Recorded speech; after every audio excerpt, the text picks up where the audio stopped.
seems that the Anglo-German Illuminized Masonic lodges are the main overseers of the intelligence networks, though, as I've stated, the whole Masonic network is cover for intelligence activity anyway. So the Masons and the intelligence networks are indistinguishable from one another. Indeed, it seems that these Anglo-German secret societies are in a conflict with Chinese secret societies,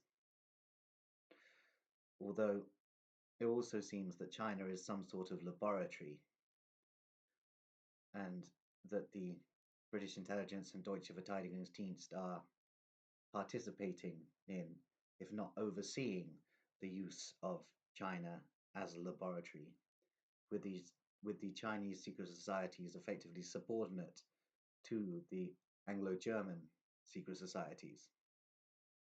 Indeed, this is just a theory which I'm going to build on. Indeed, you have social ratings in China whereby you can lose your home for an anti-government tweet, which is very interesting, and this all links to digital IDs and biometric data and various things that are going to be rolled out by the technocracy, which all seems to be being tested in China. Indeed, it does seem that China is the laboratory overseen by British intelligence and the Deutsche Verteidigungsdienst, with the Deutsche Verteidigungsdienst predecessors building up China in the 1930s and then implementing the rule of the Chinese Communist Party, which is effectively a corporation. Indeed, this groundwork was all laid by German and British intelligence before the Second World War, and the sole purpose of these operations was to build China up to be a laboratory. However, the Chinese secret society's power has probably outgrown what the Anglo-German secret societies were expecting to occur. And the Chinese secret societies are now a threat to the Anglo-German secret societies, and this is taking the form of intelligence hybrid warfare. And much of the activity goes on in third world countries where the Anglo-German networks and the Chinese networks are in competition for resources and influence. Indeed, perhaps this is just part of a dialectic, with there being a higher network running things. However, I reckon this higher network is the Anglo-German secret societies themselves and not the Frankist networks, and that the Frankists are positioned in organizations as frontmen, whereby you then link it all up to be a Frankist conspiracy by the Hebrew ethnic heritage of the Frankist operatives in the primary positions of these organizations, such as Karl Marx with communism. Yes, so that's the thing about the Nazis. The visible Nazis, i.e., Hitler, Himmler, Goebbels, Hess, were themselves all Frankists. So anyone doing deep research into the Nazis will draw the conclusion that the Nazis were a Hebraic Frankist continuum. However, this isn't the case. They were run by Anglo-German, Illuminized, deep intelligence networks. And indeed, the Nazis were controlled by the Anglo-German Illuminized Masonic lodges and various other secret orders that exist in Britain and Germany, which are considered para-Masonic, but are equally as powerful as the Masonic lodges. Indeed, such networks as the Ordo Templi Orientis, which was formed in Germany by Theodor Reuss and Karl Kellner, was then transplanted to Britain, but this was merely a continuation of older orders, all linking back to Templar continuums. Indeed, the Nazis were mainly concerned with mind science, and this mind science was to be used in the eventual agenda of the Anglo-German intelligence networks in the future. And indeed, the Chinese experiment is an example of this, with China being chosen as a laboratory for the technocratic and surveillance structures that are to be implemented in the Western countries in the next 4 or 5 years, and have been being introduced gradually, but we are going to see a more obvious techno surveillance state emerge. And yes, facial recognition was rolled out a long time ago, so that's not a new thing, but there are elements of it regarding surveillance which are operating but have not been openly admitted by the technocrats yet.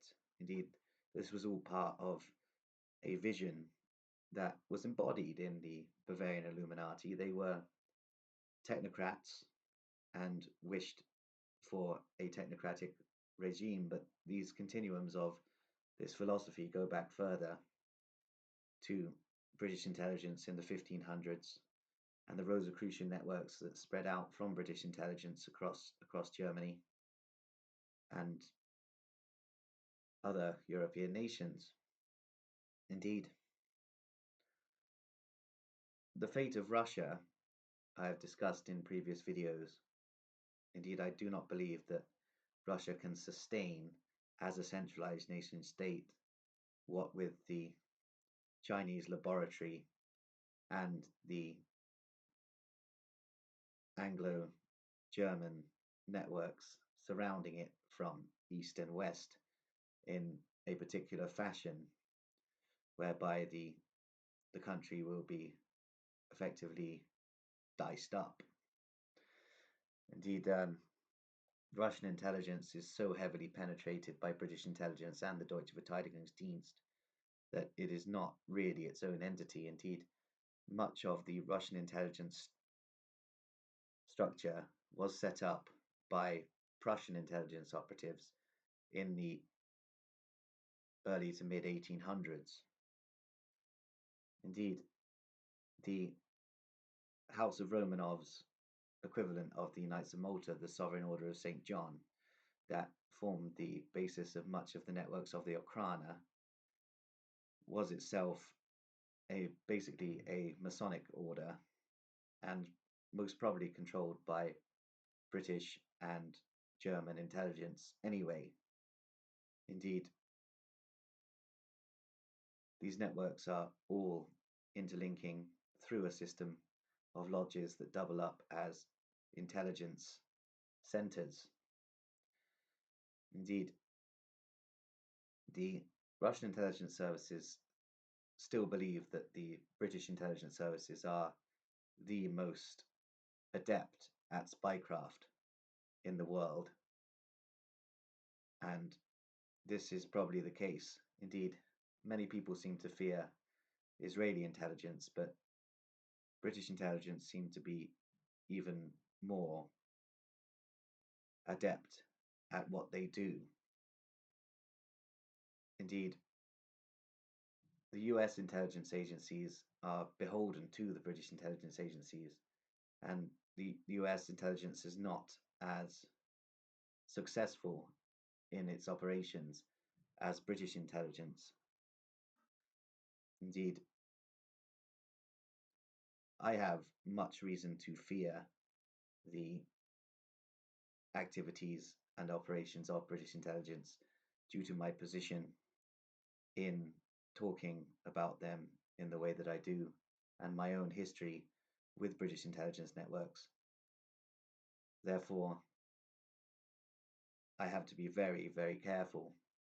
Indeed, as I stated in previous videos, I am convinced they are going to use me as a patsy to somehow influence the beginning of the conflagration that the intelligence services wish to arise in Britain so that they can implement their technocratic system, which they envisioned in 1776 and historically beyond that. Indeed, we shall see what occurs, but back to my conclusion that China seems to be a laboratory, whether that's mainly it's mainly an operation of the Chinese secret societies, or more likely, it's an operation of the Chinese secret societies overseen by Anglo-German intelligence networks, who are using it as a testing ground, an experiment of the very structure that they wish to implement in the NATO sphere of influence, which is a rather horrific vision of the future.